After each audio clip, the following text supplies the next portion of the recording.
So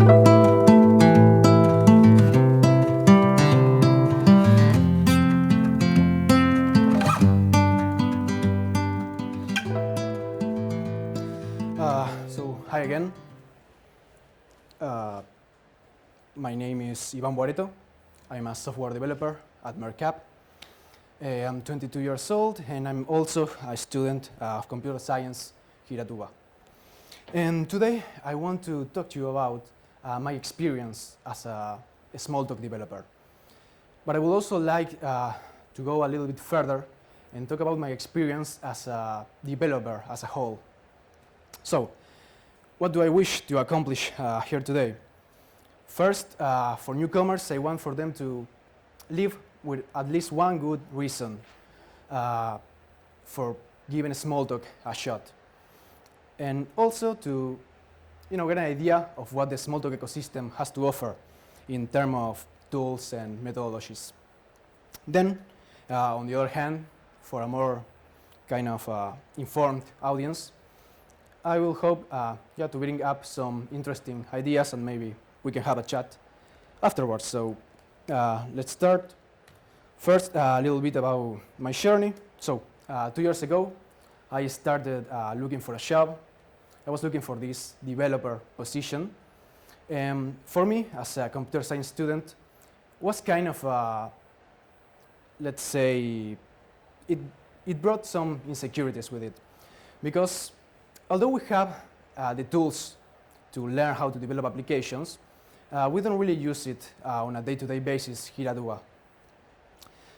So yeah, since I knew little to nothing about object-oriented programming, I was looking for this trainee job position.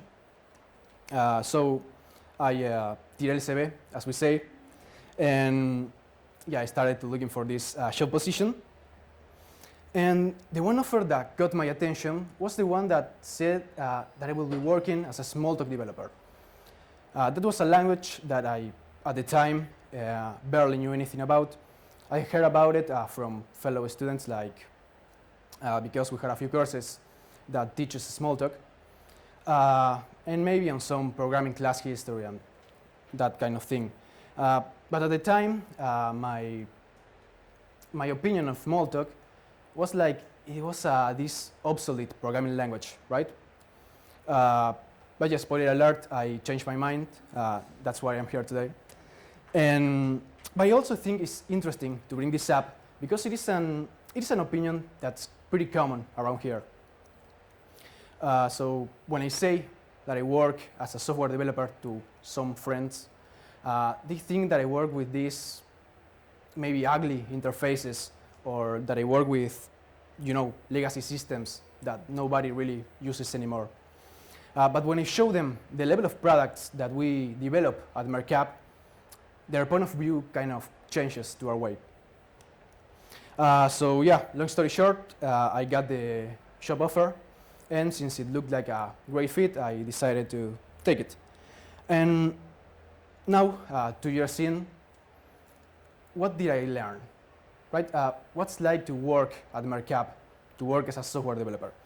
So now I want to talk a little bit about what a day in Mercap looks like, but not in the way of, a day of a software engineering type of cliche, but in the way, maybe in a more deeper way, kind of sense. So I want to tell you how it helped me to improve as a programmer, like starting to work with Smalltalk at Mercap. So the first thing, meetings. I know some of you guys kind of have this weird relationship with meetings, but back at Mercap, we have many kinds of meetings. First, we have this daily on agile terminology, like it is where we talk with the team, we ask for help, and so on. But we also have these bigger meetings where, you have there the whole company, or maybe a few sectors. And those are the meetings that are the ones that help us to grow. And why do I say that? Because, maybe we are discussing some kind of solution to some kind of problem. And maybe you have some idea on how to solve them. And when you speak your mind, when you try to put into words your idea, it doesn't matter if you are wrong and while you are talking you realize it, but you really learn how to express your ideas, how to put into words what you were thinking. So I think this is really useful when you are working with a team. So you learn from your colleagues because of the experience that they have, but you also learn from yourself by learning how to talk to an audience, a thing that I still trying to get around. But yeah, then I also like to code a little bit. I don't spend my whole day on meetings. So that's why once every 2 weeks we have this meeting, of course, where we kind of come out with this battery of things that we are going to be working on from the next 2 weeks. And here is where you learn how to take on a project, how to time manage the whole thing. But you also came with a few contingencies, like some bugs arises out of nowhere, or maybe your server crashes for no good reason because we all been there. And then is when you learn this key skill for a developer, and that is that adaptability, that I think is arguably the best thing a developer can have. And since I was talking about bugs, that's why I put this sticker of "this is fine," that we all know. And then, what's the best thing about working at Mercap? So, since we are here in a Smalltalk conference, I had to say that it is working with Smalltalk. And, you know, when I got in, it was kind of tricky to come around, since I had this C++ background. But now that I know how to use Smalltalk, or I think I do, it's really good and I can go back. And you know, we all know the big difference between Smalltalk and mainstream languages.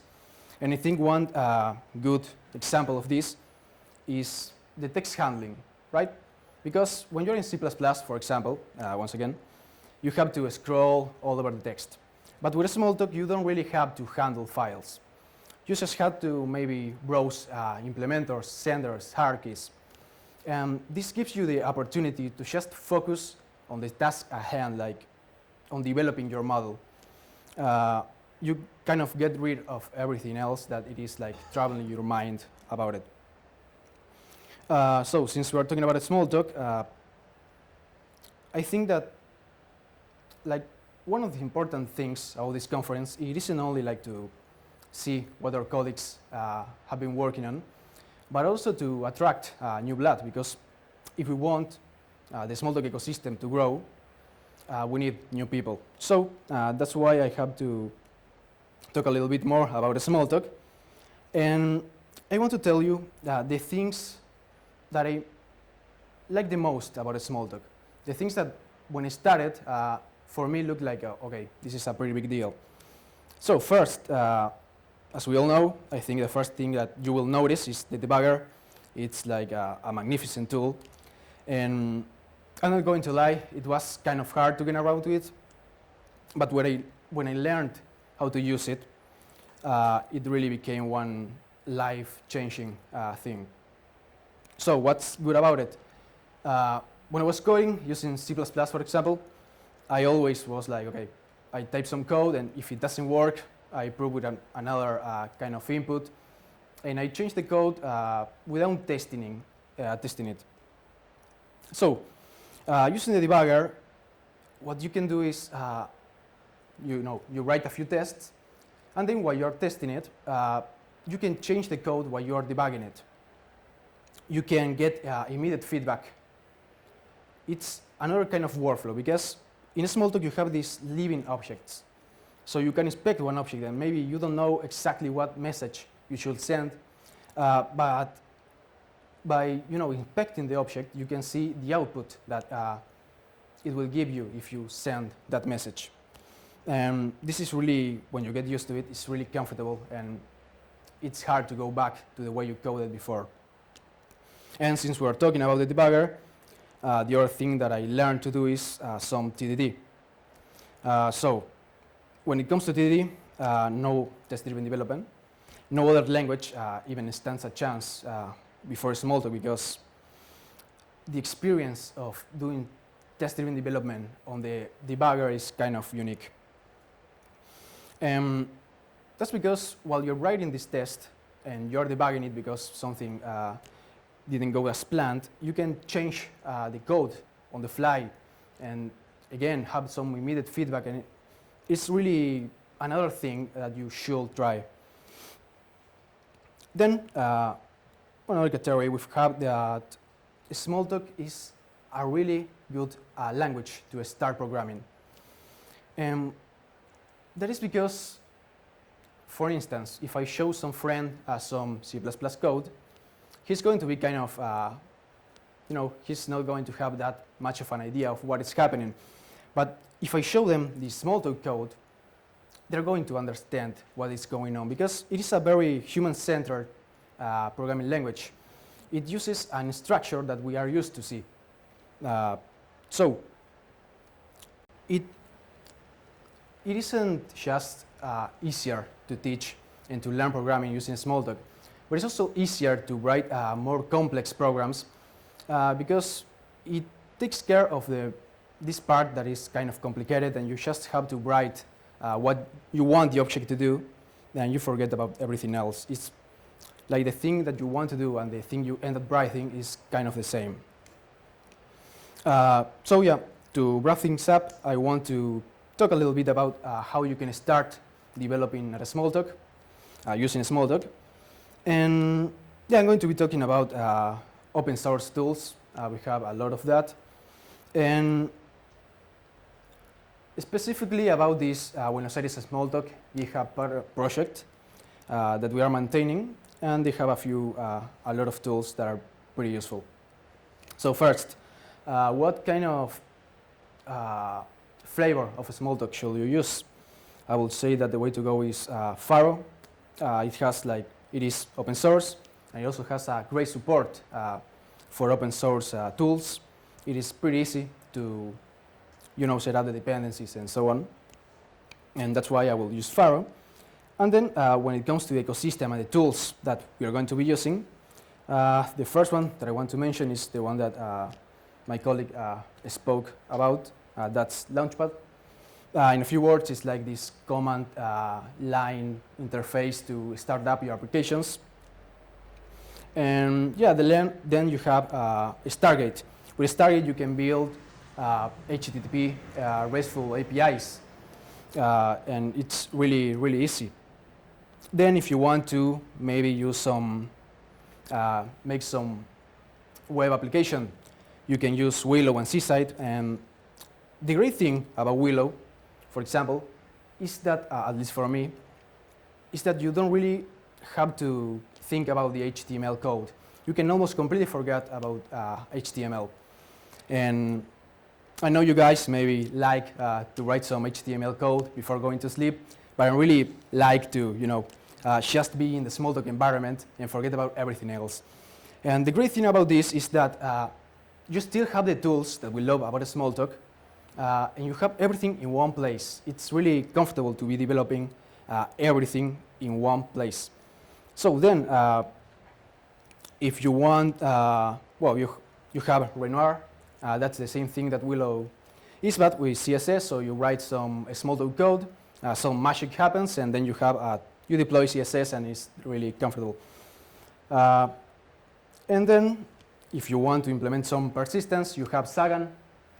You just have to say if you're using maybe SQL, Postgres, or whatever you're using, and you just have to write some Smalltalk code, and you have your persistence. And then we have a lot of other tools. So we have like this integration with Bootstrap, jQuery, HighCharts, OutZero, and so on. And you can check them out using the Buenos Aires Smalltalk GitHub page. So that's about it. I hope you enjoyed the talk. And if you're wanting to give a shot to give Smalltalk a shot. You are not going to regret it, and maybe you can start forming part of this wonderful community. So thank you very much, and that's it.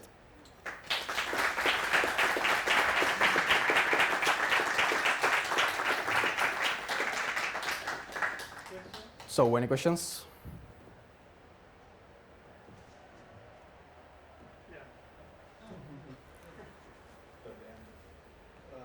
Regarding the tools that you will, I mean, we have the tools. Yeah. What do you suggest as problems to tackle to train yourself in Smalltalk?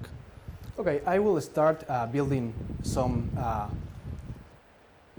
API that is pretty simple, just to get around on how you send requests and how it responds.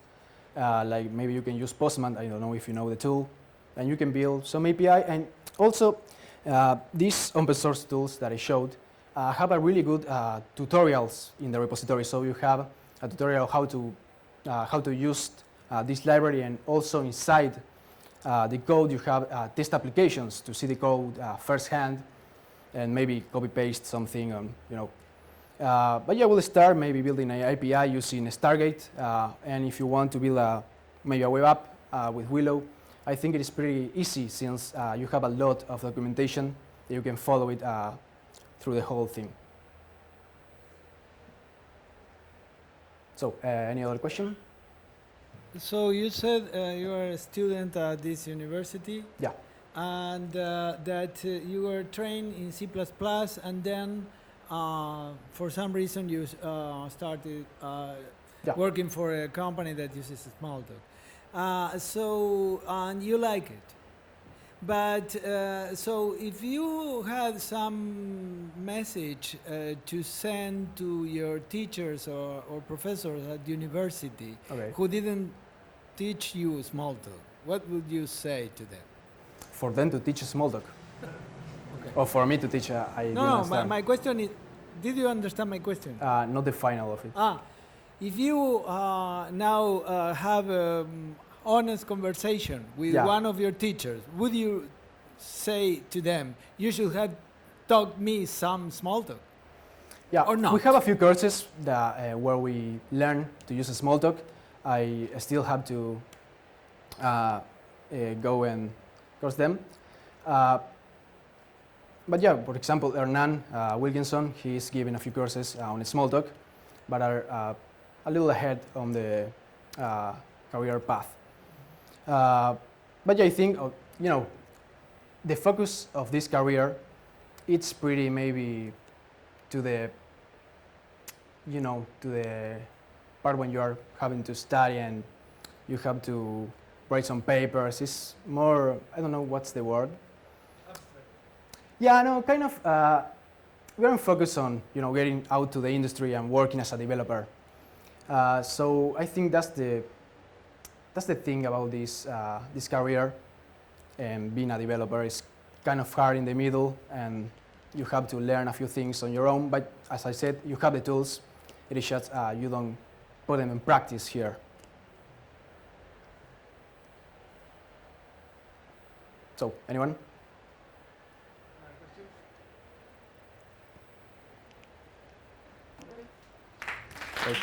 Thank you.